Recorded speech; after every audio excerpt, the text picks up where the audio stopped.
تو سوچ اللہ تبارک و تعالیٰ کی فرما برداری کرے گا تو اللہ تجھے کیا کچھ عطا فرمائے گا۔ فرعون نے جب حضرت موسیٰ علیہ السلام کی یہ بات سنی تو فرعون حضرت موسیٰ علیہ السلام کی باتوں سے بہت متاثر ہوا۔ فرعون نے جب موسیٰ علیہ السلام کی یہ باتیں سنی تو موسیٰ علیہ السلام سے کہنے لگا پہلے میں اپنی بیوی سے مشورہ کروں گا۔ اس کے بعد فرعون گھر گیا اور اپنی بیوی حضرت آسیہ رضی اللہ تعالیٰ عنہا سے جا کر کہنے لگا کہ موسیٰ علیہ السلام نے فرمایا ہے اگر اللہ تبارک و تعالیٰ کی وحدانیت پر میں ایمان لے آؤں تو اللہ تعالیٰ مجھے فلاں فلاں نعمتوں سے نواز دے گا۔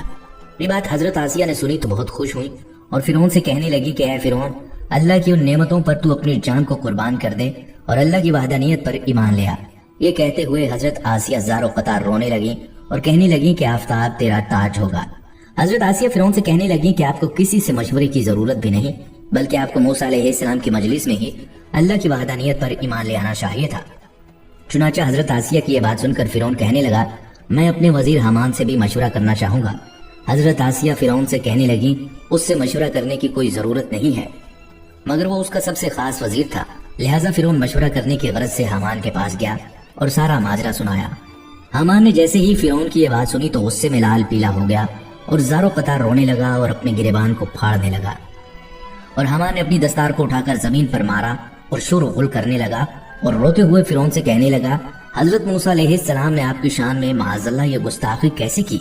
آپ کی تو یہ شان کے تمام کائنات آپ کی وجہ سے چلتی ہے اور مشرق سے لے کر مغرب تک ہر چیز آپ کے تابع ہے اور دنیا کے بڑے بڑے بادشاہ کے دربار میں سجدہ ریز ہوتے ہیں۔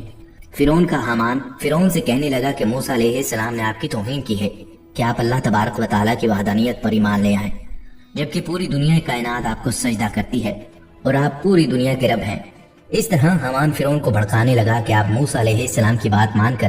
ایک ادنا غلام بنانا چاہتے ہیں اور خدا سے انسان بنانا چاہتے ہیں، جبکہ یہ تو آپ کی بہت بڑی توہین ہے۔ اگر آپ نے اسلام قبول کرنا ہے تو پہلے مجھے مار ڈالیے تاکہ میں اپنی زندگی میں آپ کی یہ توہین اپنی آنکھوں سے نہ دیکھ سکوں۔ چنانچہ اس طرح فرعون کو غرور اور تکبر کا جھوٹا لالچ دے کر بہکانے لگا اور دعوت حق کو قبول کرنے سے منع کرنے لگا۔ چنانچہ فرعون نے جب حامان کی یہ بات سنی تو فرعون غرور اور تکبر میں آ گیا اور غرور و تکبر کے اندر آ کر خود کو خدا سمجھنے لگا اور دعوت حق کو قبول کرنے سے انکار کر دیا، اور اس طرح فرعون نے حامان کی باتوں میں آ کر دعوت حق کو قبول کرنے سے انکار کر دیا اور اللہ کی وحدانیت کا انکار کر دیا، اور اس طرح فرعون حامان کی وجہ سے ہمیشہ ہمیشہ کے لیے اللہ تبارک و تعالیٰ کی بارگاہ سے مردود ہو گیا اور جہنمی قرار پایا۔ ناظرین، جب فرعون کا ظلم و ستم حد سے بڑھ گیا اور فرعون بارہا سمجھانے کے باوجود اللہ تبارک و تعالیٰ کی وحدانیت پر ایمان نہ لایا اور کئی بار اللہ کے عذابات کو دیکھنے کے باوجود بھی دعوت حق کو قبول نہ کیا تو اللہ تبارک و تعالیٰ نے فرعون پر اپنا عذاب نازل کرنے کا ارادہ فرمایا اور فرعون کو غرق کرنے کا ارادہ فرمایا۔ اللہ تبارک و تعالیٰ نے موسیٰ علیہ السلام کی طرف وحی نازل فرمائی کہ وہ اپنی قوم کو لے کر مصر سے روانہ ہو جائے۔ اللہ تبارک و تعالیٰ فرعون پر اپنا عذاب نازل فرمانے والا ہے۔ چنانچہ موسیٰ علیہ السلام قوم بنی اسرائیل کو لے کر مصر سے روانہ ہو گئے۔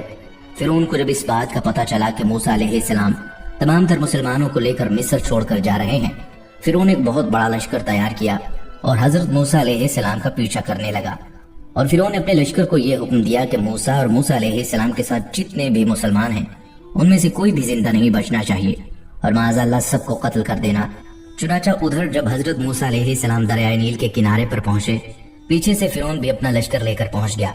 حضرت موسیٰ علیہ السلام کی قوم موسیٰ علیہ السلام سے کہنے لگی کہ آج ہمیں فرعون سے کوئی نہیں بچا سکتا۔ اس وقت حضرت موسیٰ علیہ السلام نے اپنی قوم کو تسلی دی اور فرمایا اللہ تبارک و تعالی ہمارے ساتھ ہے۔ اس وقت اللہ تبارک و تعالی نے موسیٰ علیہ السلام کو اپنے عصا مبارک کو دریائے نیل کے کنارے پر مارنے کا حکم دیا۔ جیسے ہی موسیٰ علیہ السلام نے اللہ تبارک و تعالی کے حکم سے اپنے عصا کو دریائے نیل کے کنارے پر مارا تو دریائے نیل میں سے راستہ بن گیا۔ تو حضرت موسیٰ علیہ السلام اور ان کی قوم نے دریائے نیل کو آسانی کے ساتھ عبور کر لیا۔ ادھر جب فرعون دریائے نیل کے کنارے پر پہنچا تو فرعون بھی اپنے لشکر کو لے کر دریائے نیل کے اندر داخل ہو گیا۔ جب فرعون کا لشکر دریائے نیل کے بالکل درمیان پہنچا تو اللہ تبارک و تعالی نے دریائے نیل کو ملنے کا حکم دیا۔ چنانچہ دریائے نیل اللہ کے حکم کے مطابق فرعون کے لشکر کی طرف بڑھنے لگا۔ فرعون نے جب یہ منظر دیکھا اور اپنی آنکھوں کے سامنے اپنی موت کو آتے ہوئے دیکھا تو بلند آواز سے چلایا اور کہنے لگا میں حضرت موسیٰ علیہ السلام کے خدا پر ایمان لایا اور میں اس خدا پر ایمان لایا جس خدا پر قوم بنی اسرائیل ایمان لے کر آئی۔ اس طرح جب وہ غرق ہونے لگا تو وہ دعا مانگنے لگا۔ اس وقت جبرائیل علیہ السلام نے مٹی کو اٹھایا اور فرعون کے منہ میں ڈال دیا تاکہ یہ اللہ تبارک و تعالی کی بارگاہ میں دعا نہ مانگ سکے۔ اور فرعون اس وقت اللہ کی وحدانیت پر ایمان لانا چاہتا تھا، لیکن اس وقت اس کا ایمان لانا قابل قبول نہ تھا، کیونکہ اللہ تبارک و تعالیٰ کا عذاب اس پر نازل ہو چکا تھا